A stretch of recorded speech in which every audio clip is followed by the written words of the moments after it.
Now, for the viewers and fight fans in attendance around the world, and the millions of future subscribers across all my social media platforms, welcome to Tough Glove Boxing. I am locked in, and let's get ready to talk about it!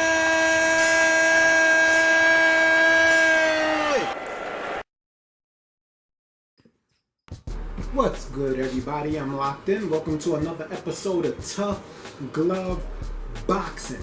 You see who we got on the screen. Before we get into the video, I'm going to take the time to give a shout out to all of the tough guys and tough girls that hit the like button, that hit the subscribe button, that sharing the video. I appreciate all of you. You're helping the channel grow. It's growing slowly. Slow progress is progress nonetheless. And I really appreciate you taking the time to check out the content. You don't got to agree with everything I say. You can actually flat out disagree. All you got to do is do what I do, and that's love the sport of boxing. Now, with that said, like I said, you see who we got on the screen this Friday, September 23rd. Shakur Stevenson is going to defend his unified belts against Robson Conceicao. Yes, this fight makes all the sense in the world. I'm going to be 100% honest with you. Robson Conceicao should have had the belt that Oscar Valdez had. We all know him and Shakur Stevenson share Oscar Valdez as a common opponent. Later last year, Robson Conceicao, in a controversial decision win that went to Oscar Valdez, fought against Oscar Valdez, and Oscar Valdez during that fight was caught cheating, taking performance enhancement drugs. Before the fight, he was caught. The commission somehow still allowed the fight to go on anyway. Robson Conceicao agreed to fight a dirty Oscar Valdez and really put on a good showing for himself. Oscar Valdez was given the decision, but however, a lot of people feel that Robson Conceicao was robbed, including him. He said actually in this fight, it doesn't feel like he's fighting for the title. It feels like he's defending him because of the blatant robbery that he suffered with Oscar Valdez. In my opinion, I believe he should have got the victory against Oscar Valdez. However, he did take his foot off the gas in the 10th, 11th, and 12th rounds, and that allowed Oscar Valdez to get back into the fight. Now, going up against Shakur Stevenson, I think this is a lot better fight than people are giving it credit to be, right? I think it's going to be more of a challenge for Steven Shakur than Oscar Valdez was. And I know a lot of people say, well, when Robson fought Oscar Valdez, it was almost like a war. But when Steven Shakur fought Oscar Valdez, he made him look like Oscar Valdez didn't even belong in the ring with him. And that may be true. Number one, Oscar Valdez was dirty in the fight against Robson Conceicao, but that to the side, right? Styles make fights, okay? And Robson Conceicao doesn't fight like Oscar Valdez. However, he doesn't have all of the tools and defensive maneuverability that Shakur Stevenson has. And if he can't figure out the distance and he can't figure out a way to pick through Shakur Stevenson's defense, he's gonna get embarrassed in this fight just like Oscar Valdez did. Because one thing about Shakur Stevenson, he gets hit less than most fighters in the boxing game today. And I'm only going to say most fighters because I don't have the specific amount of numbers that he gets hit per round, but I think it's something like between 6 and 8, and that's at the most. So, you know, he really has great defense. He has respectable power and a really high ring IQ. For somebody of his age, he's often held as being the next great American boxer, the next Floyd Mayweather. He believes it. A lot of people that support him believe it. New Jersey definitely believes it, and they should. This is a special talent. However, Robson Conceicao is no walk in the park. No walk in the park. Like I said, Shakur Stevenson is a silver medalist, okay? Robson Conceicao is actually the first Brazilian gold medalist, okay, in boxing. The first Brazilian gold medalist in boxing. So, that says something about his pedigree. They both have great amateur backgrounds.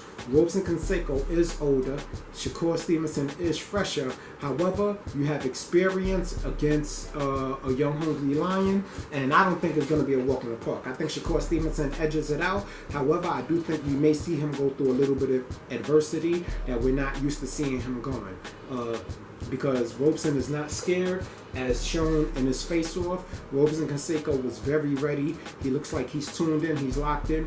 We all know how Shakur Stevenson is coming to give it up. So with that said, I'm going to give the edge to Shakur Stevenson. That's my final prediction. I can't wait to see the weigh-in tomorrow. Guys, do not miss this fight. That's September 23rd on ESPN under Top Rank Boxing. Now, another thing I want to talk about concerning this fight is the undercard. This is one of the best undercards of the year.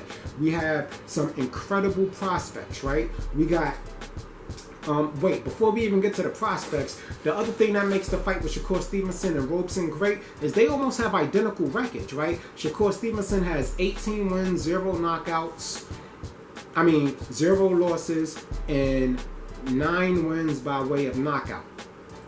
Okay? And Robson Conceicao has 17 wins, 1 defeat, which was very controversial, to Oscar Valdez, and 8 knockouts. So on paper, this is a 50-50 fight. But if you give it the eye test, I'm going to say this is a 40-60 fight with the 60% leaning towards Shakur Stevenson. Now, to get into the undercard, because you don't want to miss these fights, okay? We got Keyshawn Davis, who we all know is a future star. He was the Olympic silver medalist. He lost the gold medal to Andy Cruz. They have history together. Andy Cruz is just an animal in the Olympics, right? But we all know sometimes the Olympics don't transfer into the pros. But let's get into the undercard right quick, because those were the pictures that you saw flashing on the bottom screen. But I do have some information. I'm going to throw up some pictures. So, we got Keyshawn Davis, 5 victories, 0 losses, 4 wins by way of knockout. His last fight was against Esteban Sanchez, who he knocked out in the 6th round. He's 23 years of age, and his moniker is the businessman.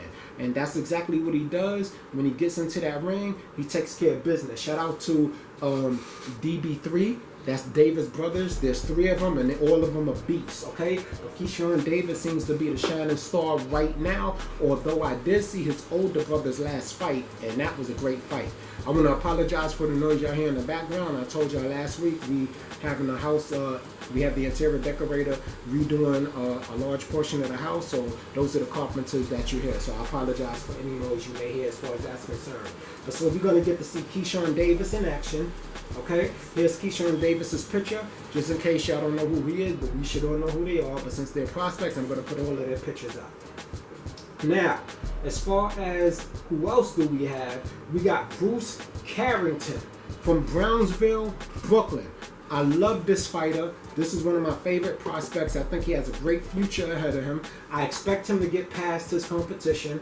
Now, Bruce Carrington has 4 wins, 3 knockouts. He's going up against Jose Argo, a veteran, who has 8 wins, 4 losses, and 2 of his wins came by way of knockout. So I'm expecting Carrington to come put on for the crowd, for Top Rank, and for his future, his fans now and his future fans.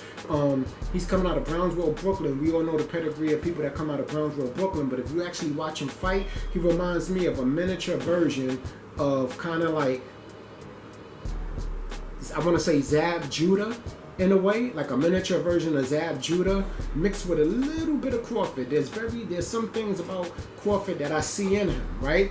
But he is a very talented fighter. I look forward to him having a bright future. He's definitely going to shake things up. So y'all go ahead and make sure y'all check out the undercard with Bruce Carrington.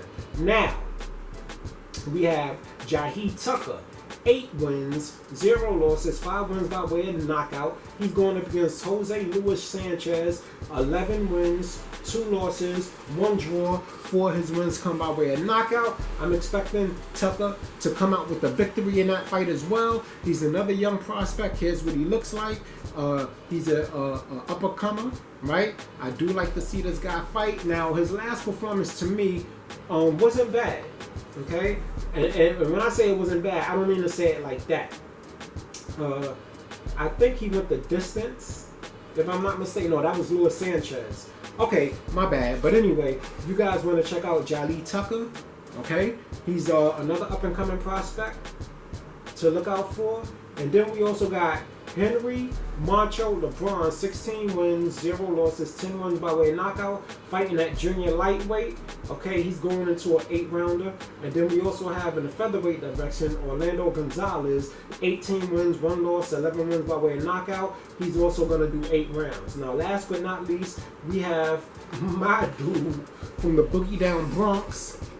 Yeah, you know how we give it up in the Bronx. You understand? We got Floyd, Cashflow, Diaz. 6 wins, 0 losses, 2 wins by way of knockout. Okay? And this is going to be a good fight. But, however, this is the only fight that I really have concerns about. Okay? I'm gonna rock with Cashflow because he's from my hometown and he really is a good quality fighter. But his opposition, he's going against his first undefeated fighter, 6 wins by way of knockout. So the guy has power. The guy's probably gonna be a pressure fighter, and his name is Armani Almestica. Okay, so that's who Cashflow is going to be going up against. I'm going to need Cashflow to be on his P's and Q's because if you fall asleep on this guy, he will knock you out. Anyway, that's going to be happening Friday. I'm looking forward to the weigh-in tomorrow. Everybody get in the comment section. Even after you see this video, when you see the weigh-in, when you see during the fight Friday, before the fight, I want you to get in the comment section. Let me know who you're going for.